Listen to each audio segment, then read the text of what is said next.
and I'm going to read a little thing about him because we're really lucky to have him here on at the Bloedel. Hi, Richard. So Ed Moydell joined Bloedel Reserve as Associate Director in July 2009 and was promoted to Executive Director in April 2010. At Bloedel, Ed oversees all aspects of the internationally acclaimed 150-acre public garden and forest preserve, including 50 full and part-time employees and over 200 volunteers. Ed is an active member of the American Public Gardens Association and a trustee of the Bainbridge Island Chamber of Commerce. He is also the recipient of the Louise Roselle Fellowship in Public Horticulture and the 40 under 40. Is that still true, Ed? Are you under 40 still? For another 2 months. Okay.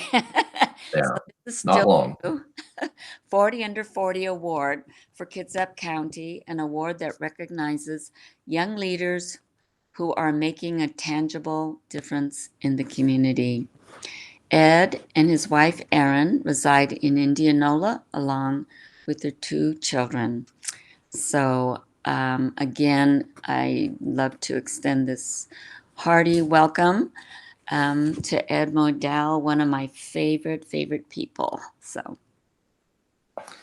Well, thank you, Kimmy, very much. Appreciate you all joining us this morning. And Kimmy, I'm not sure if she shared with you, but she's a member of our board of trustees, and she's one of my favorite people too. Kimmy lives down the street from Bloedel and has been a volunteer with us for years. And I just always loved seeing her. And now I'm incredibly grateful that she's one of my bosses because she's the most fun one. So just by a show of hands, how many of you have been to Bloedel like in the last 3 years? Okay, good, but not everybody. So what I wanted to do was to tell you a little bit about the place and then show you some of the things that we're doing now to try to connect with people when you can't visit. So I'm going to try to steal the screen here.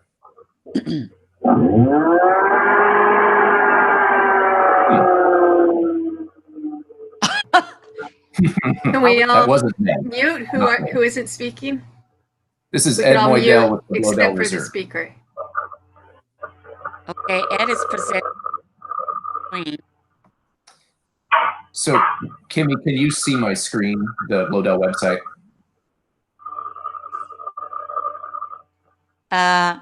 If your area code 1360, is it? Please mute your phone. Hi, Karen.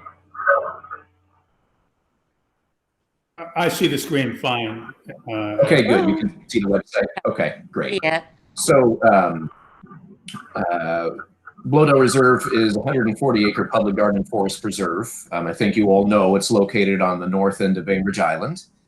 We've been open to the public since 1988. About 10 years ago, we adapted our operating model to be a community institution. We had a long-standing reservation system. We started actively welcoming the community and eliminating that reservation system about a decade ago, and started offering a lot of community programs, family programs, really with the main intent of getting people to experience what happens when you get immersed in nature. That really is what our mission is connecting people with nature in a meaningful way. Our founder's vision is to provide refreshment and tranquility in the presence of natural beauty. And everything really starts with the landscapes. So what I'm showing you now is our website, which is something that we changed a couple of years ago to try to make it more visual and more interactive. What you're seeing here running on the homepage is a drone video that we had of the landscapes that was done a few years ago. It was actually done by an 18-year-old kid who is incredibly talented. And was able to do stuff that mere mortals could not even understand. So that's what's on our homepage here. To learn a little bit more about the landscapes that you can see when you visit, you can go to this tab here that's called Plan Your Visit. And there's all sorts of information about the latest and greatest. The unfortunate news is, just like most other places, we're temporarily closed.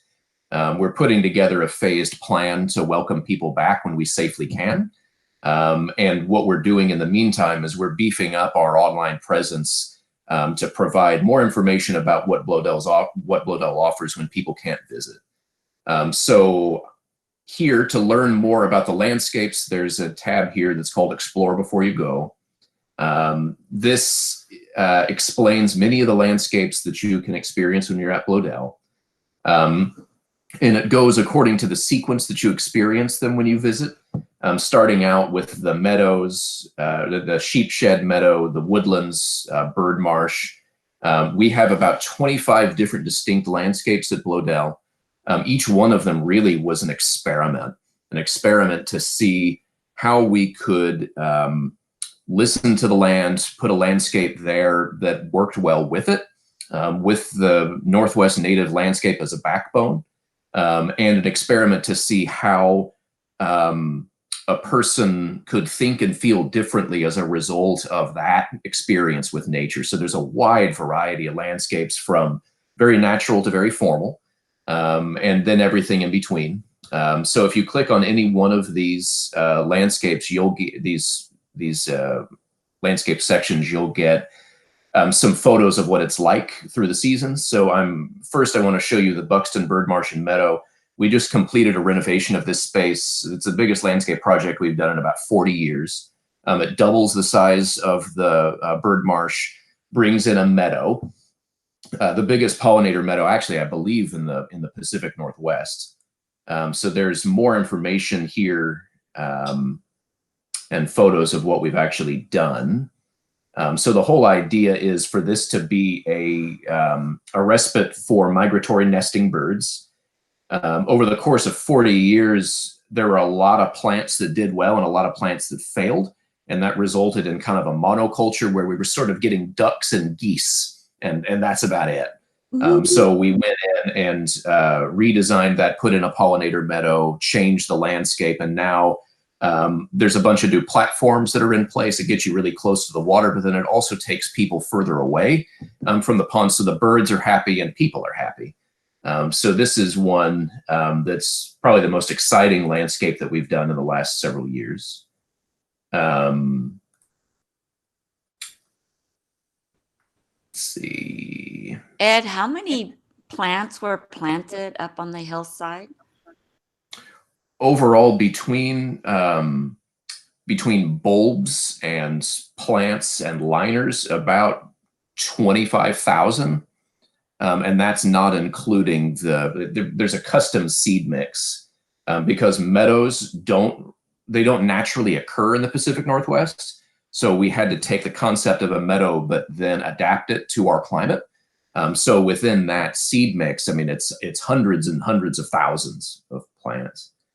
So in addition to the bird marsh and meadow, which is starting to really get into its glory, right now, one of the most amazing places on the property is the Glen.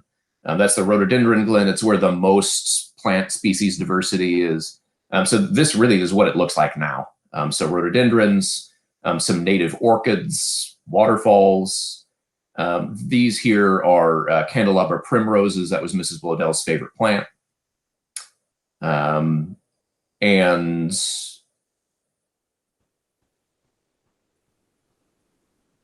that's the most sort of floriferous part of the garden.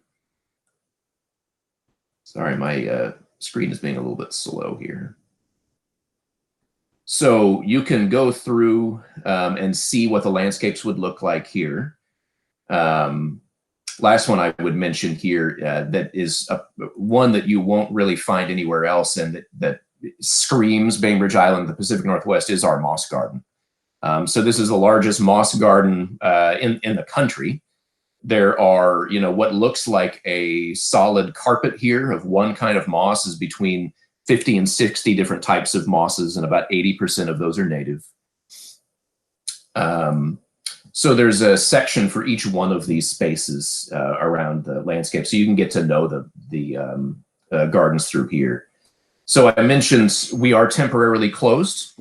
What we're trying to do, though, is to connect you to the place when you can't visit. So we've started a new digital initiative we call From Our Backyard to Yours. We update this weekly, and there's all sorts of material that's on here. There's what's in bloom.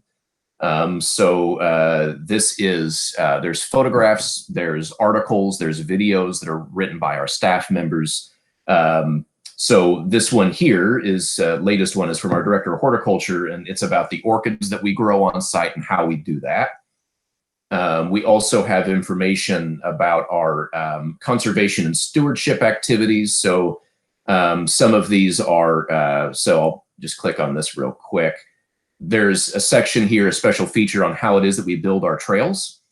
So this dashing young man here in the center is Don McKinney. This was taken in 1983. He blazed some of the original trails at Bloedel, and he's still an employee with us.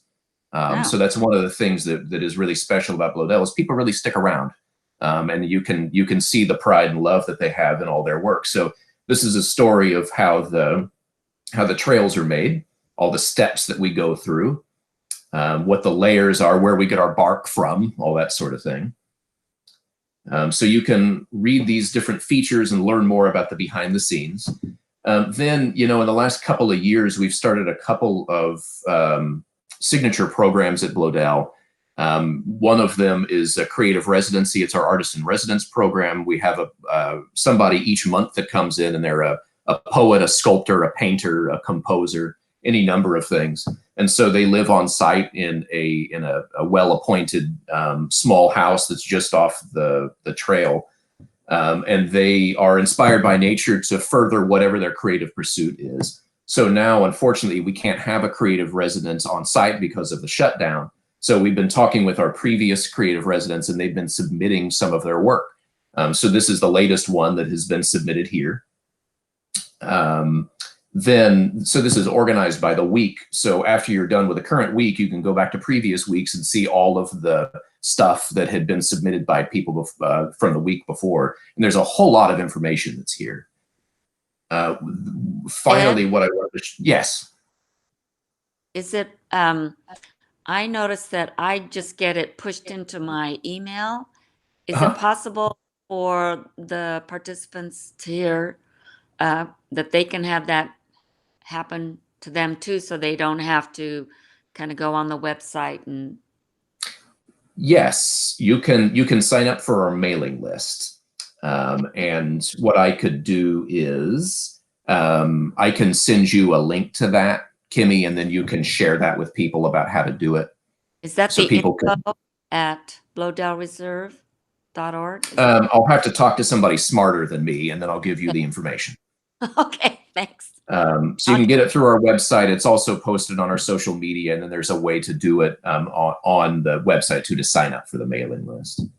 But it's really nice. So in addition, go ahead. Sorry, it's wonderful because it really it shows in real time what is happening, almost real time, because it's weekly, and I just got mine this morning. So all the photos I'm seeing and you're seeing is what it looks like there today. So that's neat. And I also wanted to mention too, one thing that we're very grateful for and fortunate is that our team remains fully employed, and we're lucky to be able to say that.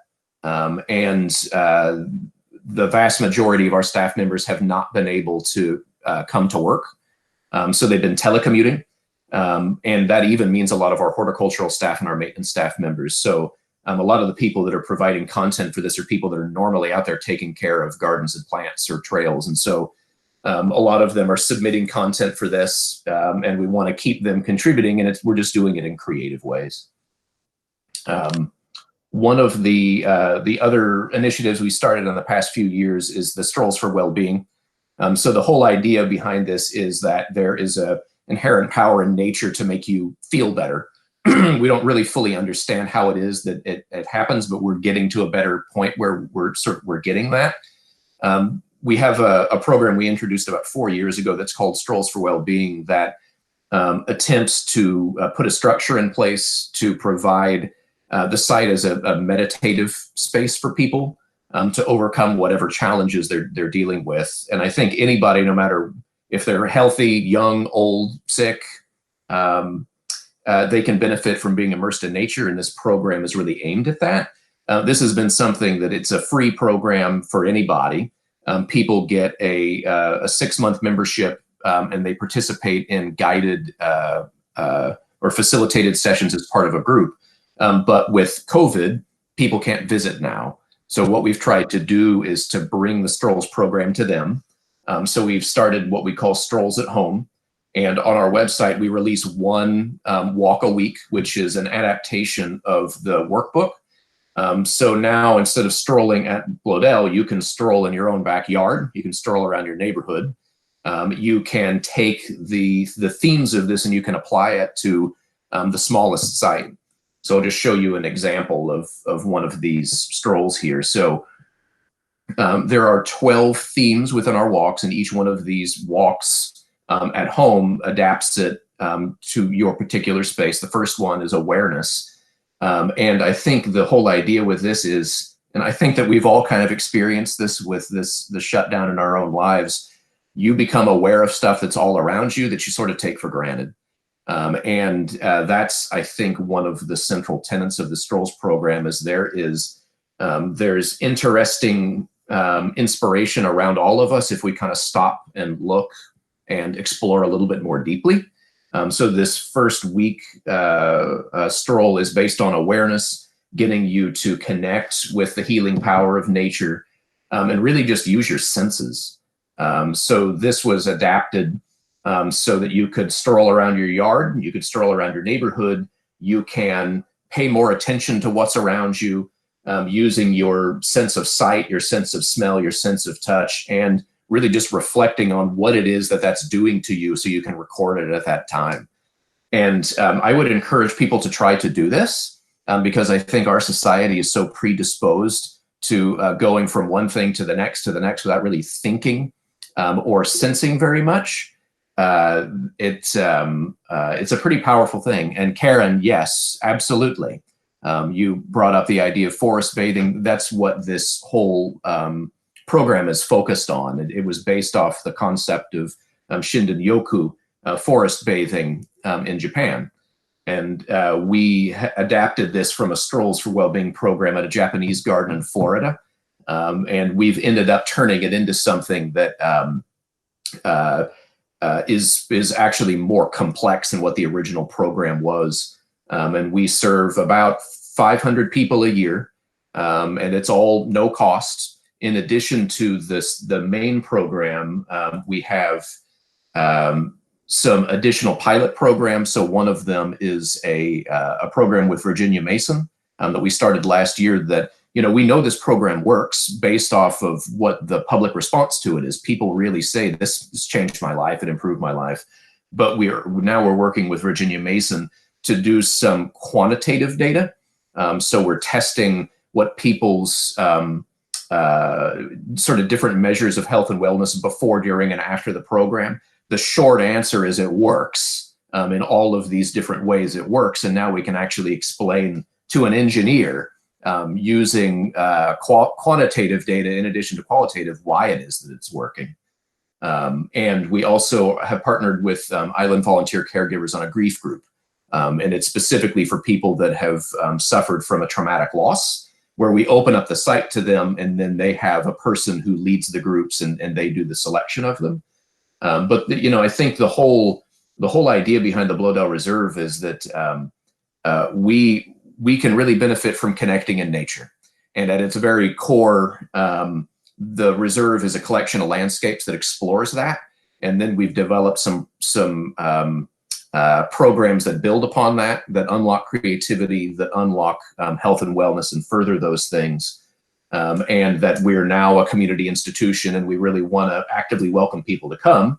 And now it's a little bit hard to do that. So we're trying to do it in new ways, but we look forward to having everybody back, and we'll be in communication as we sort of get further along our plan of a gradual reopening when we can do it safely for you and for our team members.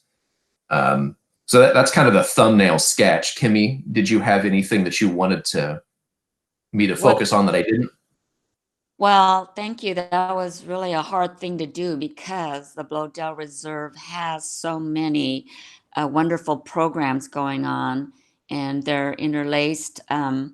But the forest bathing idea and the strolls for well-being, I can't think of it being more important than right now.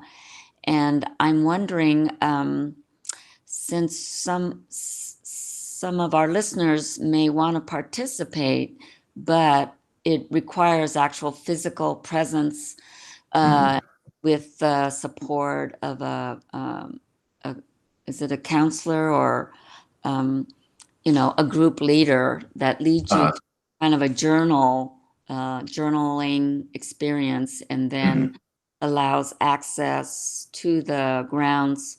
But so if someone were interested, besides doing it virtually, is there a plan when the Bloedel opens again? How would they get themselves in a place? Because it is a very popular program, and I love the fact that it is offered free. Yeah, that was the idea from the very beginning, was that it was something that would be barrier-free for participation. And so it's been that way, and we want it to continue on that way, really in perpetuity. So we have, you can sign up for the formal Strolls for Wellbeing program on our website. So on the left-hand navigation, there's Nature and Wellbeing. You can then click the Strolls for Wellbeing tab. That is how you sign up for the formal program. And I think so we've taken off the enrollment links because we can't enroll anybody now. What we're looking at doing too is there were people who were enrolled in this program when we had to stop it. So we're looking at how we can then, with the next one, we're hoping to open back up, I mean, as soon as we can, but it may be late summer or autumn before we can do that. We would be putting links on here, but some of the people that are enrolled in the current class would be automatically enrolled in the new one. We're also looking at, if we do have limits, continued limits on the number of people that can be on site at a time, doing some of the facilitated sessions via Zoom like this, so you wouldn't necessarily have to come into a group setting. Also, what you could do is you could, after we open back up, and if you didn't want to participate in the larger group, you could print off a copy of the Strolls at home, and you could take a walk around the reserve and use it that way. We also offer the Strolls guidebook in the gift shop for purchase. We keep the ones that are free for people that participate in the main program. But you can purchase a copy of the guidebook from the gift shop and really just do that on your own. The guidebook includes a series of maps around the property that then relate to those themes and how you can experience the landscapes. And then, I think the whole idea of the Strolls at home is that it's not patented to where you can just use it here. The principles can be applied to really any kind of a place. So you could use that as a tool and then apply it to whatever landscape you wanted to. But I think that this whole thing has us thinking creatively. And we think one of the most important things people can do is be outside safely. I think that it can really contribute to your health and well-being. And so we're continually adapting what we're going to do to try to be of service to people, whether it's on site or it's at a distance, just using the principles of nature as an important part of your life. Thank you. I would like to open up this time for questions or comments. So Hi there. Yourself? Hi there. This is Reed. I'm the director here at the Senior Community Center. Thanks for coming, Ed. Sure. Thanks for having me. I'm wondering, I know that the Parks District is going to, based on the guidance from the governor start to open up some activities next week. I think that the idea of thoughtfully using the trails is something that we're seeing a lot of people take advantage of. Those of us who are out walking are finding a lot more walkers these days. And so I think having these tools to think about a way to use that as a restorative activity beyond just getting your yayas out is a good idea. Yeah. Are you thinking about that kind of phased activity for Bloedel at this point? Yeah. Yes, we are. And from what I understand from our authorities, we're not included in that the reopening that starts on Monday. But we're preparing for it not to be too long after that. So we're finalizing a phased plan of reopening, and it would be probably 3 phases over the course of 7 weeks or something. And the first thing we have to do is we have to prep the site for people to come. About 75% of our staff that work outdoors haven't even been able to step foot on the site because of the shutdown. So we have to have a few days to actually clear the trails and get things ready and safe for people to come. And then we'll end up having kind of a soft opening and then start to slowly phase it back in. But we're looking at doing that as soon as we can. But that it wouldn't be starting next week. It would be hopefully shortly after that. But we first have to get the okay from the powers that be to do that. Well, we'd be glad. I get out an email every Monday, and we'd be glad to include any information about that. Feel free to just send us an email when you know what your plans are, and we'll share it with the senior community center audience. So the senior Thank center, you. he can Appreciate that. So you said a soft opening, Ed. Mhm. If you open it up like not next week, but Mother's Day week, how would you control what is normally like 500 people? And Well, one of the things is we have to completely adapt our operating model. So what we're looking at is we're going to have to go to time ticketing probably, and it would all be online.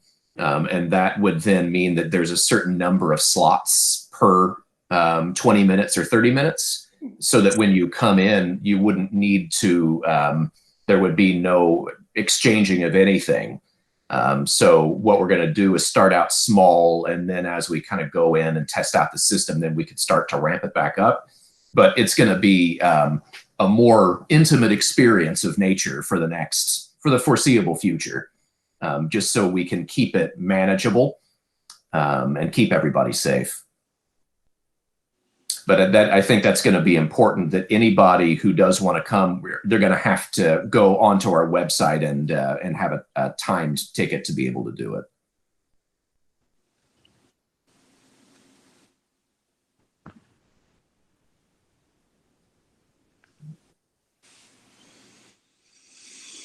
Anybody have any other questions? I know, Ed, that National Geographic just put out an article, or I saw it recently, that said, for those of you who've never been to the Bloedel, for me, it was truly life-changing. And it has to do with this forest bathing and connection there to the land that's I think singular, but it was interesting that it listed the Bloedel Reserve, the National Geographic listed the Bloedel Reserve Mosque Garden as as the best Zen places, and it was too. So anyway, I just think it's extraordinary that there are 25 distinct landscapes, and I know you were drawn to a particular one, Ed. You want to talk about your favorite place? Well, I think it's a little bit, it's difficult to really even identify a favorite. But my own, I guess my own story about coming out there is before I was here, I worked at a place in Philadelphia called Longwood Gardens, where it's perfect 365 days out of the year. And if I had an idea and it held water, I could do it because the resources were there. And in a lot of ways, they were kind of endless. Giant, vast conservatories and a big educational staff that really their job was to explain to you why what they were doing was important and why you should care about it. And I was a graduate student, and I came out to the reserve, and I didn't know anything about it. This was about 15 years ago. I didn't know anything about it. And when I stepped foot on the property, I connected with something that was more powerful than anything I'd experienced anywhere. No matter how much money they had, no matter how many staff members they had to tell me why it was I should care about it, it communicated more without saying a word. I think that the thing that really got me was the connection with the land and how there was nothing that was really contrived on the property. This place wouldn't really, it couldn't work anywhere else. And I think also if you look at the idea of a Japanese garden, a Mosque Garden, a formal English landscape garden, a raked sand and rock garden, all that stuff being together. I mean, just if you look at it on paper, it seems like it wouldn't work. But when you experience it at Bloedel, because of the way that the landscapes all transition together, it works because it has this internal unity. And I think that unity is the Northwest and the land that it's on. So I think there's just a certain, I don't know, there's just kind of an honesty about it. Just the care with which it was done, that I've never been to another place that really functions that way. So it's hard to pull out one that would be my favorite. I would say that I've never seen another place like the Mosque Garden. And I'm originally from Oklahoma, where the landscape is a little bit different. And we moved here from New York City, also where the landscape is a little bit different. And I think the access to water, the expanse of water off the main house, I'd never really seen anything like that before. And after 11 years in this job, I still don't take it for granted. I think our ability to look outside and to see bald eagles flying around, and to see the mountains and to hear the sea lions. I mean, I think it's just, it's a treasure you just won't find anywhere else. We were just rounding the corner underneath the Japanese garden on the trail, and a doe had dropped her fawn there in the weeds, and we sat in one of the benches and waited until the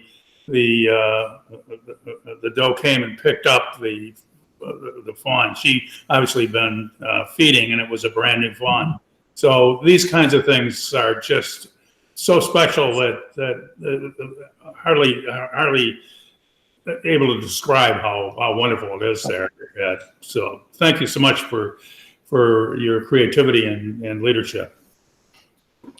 Well, thank you. I really appreciate that. And it is, I think this whole thing is very difficult to describe in words, and you just really kind of have to experience it.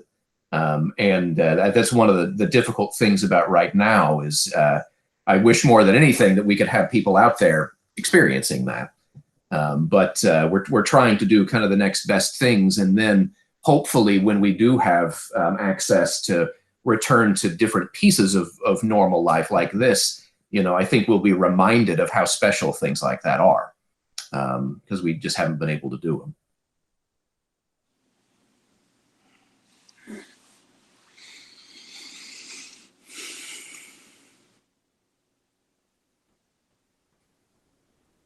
So Ed, have you noticed the fact that because of the shutdown, there are, I don't know how you would know this, but if there are more animals, I just know by being in the garden and walking the loop that the sea lions, I don't think I ever noticed them until now. They are barking their heads off all the time. Mm-hmm. Not anywhere near the water. So that's a change. Or maybe I just, I haven't been connected as much as I think I am or should be.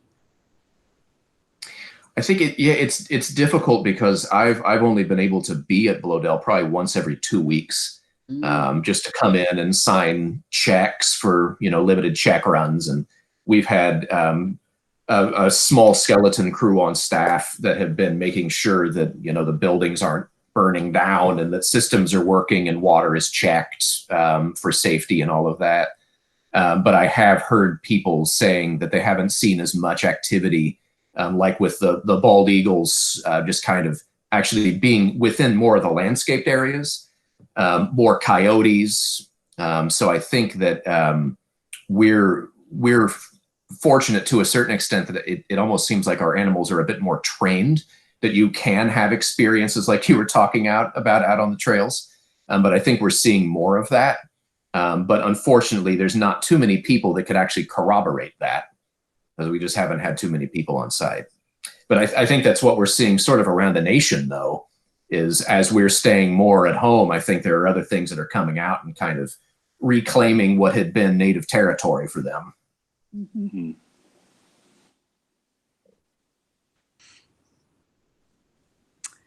Sheila, are you going to ask a question? Oops. Well, I have a question of after Ed, after you came, then was it just immediate that you wanted to be working there, or how did it happen? How did it work out? Because it was all so new to you, and how did that happen? So I had been trying to get my wife interested in botanic gardens for years, and she never got it until we visited Bloedel. And this was without me saying a word. She got it. And so I was a graduate student. This was in 2005, and we lived in Philadelphia. And literally the experience we had was so meaningful to us that we got the one ads and the real estate ads that day. And I tried to come up with some way we could weasel our way into, you know, me getting a job there and coming out. And we said, no matter when it is or where we are, when something comes up, I'm going to throw my hat in the ring. So I finished graduate school, and then we moved to New York City because her background is in theater. We moved to New York City, and then a couple years later in 2009, I guess 2008, they posted the job. And frankly, I had no business applying for it. I didn't have the kind of experience that they were looking for in the job posting, but I threw my hat in the ring and applied for it and got calls, and, you know, I interviewed for it, and they said, you know, we like you, but you're too young. And so I was invited to come in and be the associate director, and they had an interim director, and I was in that role for a short time. They relaunched the search, and then I ended up getting the job. So I think it's opportunity, and I think just being able to recognize the uniqueness and the value of it. And it all worked out very well. I'm incredibly fortunate. Bonnie, I just want to say something since you're relatively new on the island. Is that correct? Yes. Ed has literally transformed that place from what it started. And I mean, since he's been on as the lead. So sometime you'll have to just hear the history of it and how much it's grown, and in capacity for not only the place, but also community involvement and participation and other institutions like Virginia Mason. And anyway, I hope if you ever want to, when it opens up, I'd love to walk you around the place. Oh, we'd love that. We would love that. We have been there, but we would love that, Kimmy, so much. And I think it's really interesting that, in a way, observing that it wasn't that he had the skill set exactly that they were looking for, but it was obviously that he had the passion, and that passion had to have come through, you know, and it listening about how transformative it is, and it's moving, even sitting here on our couch, I'll tell you. Let's get a little thing.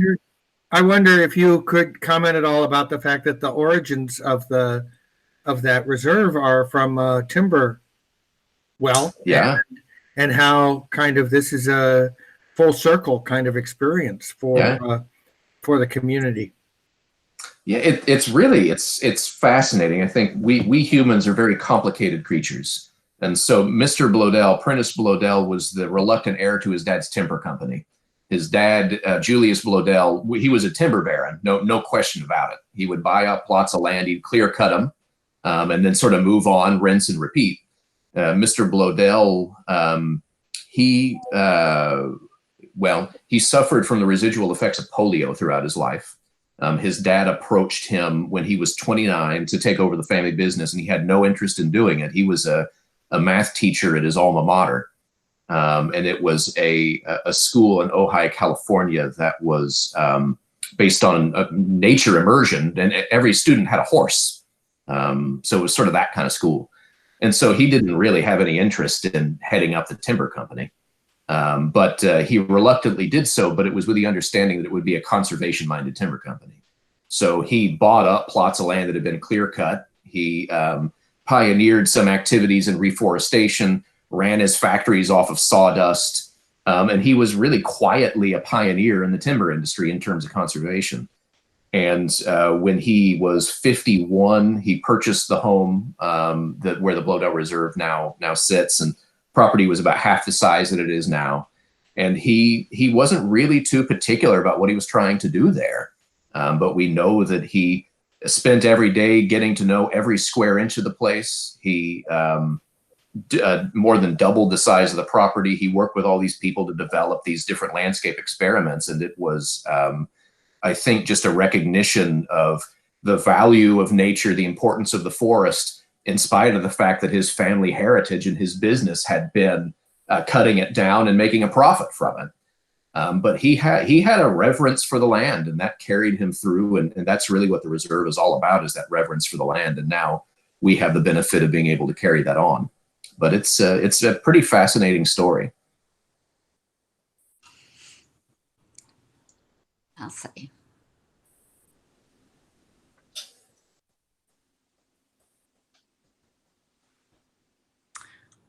there anyone else? I'm a teacher, so I'm really good at wait time.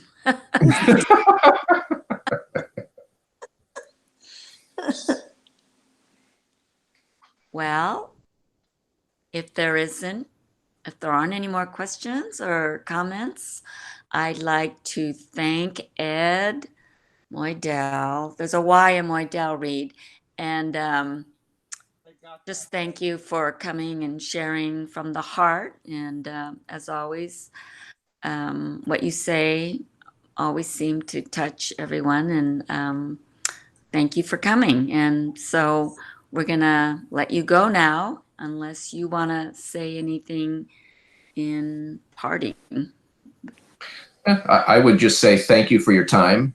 Make sure to get outside, enjoy nature, and hopefully here soon you'll be able to come out and enjoy it with us.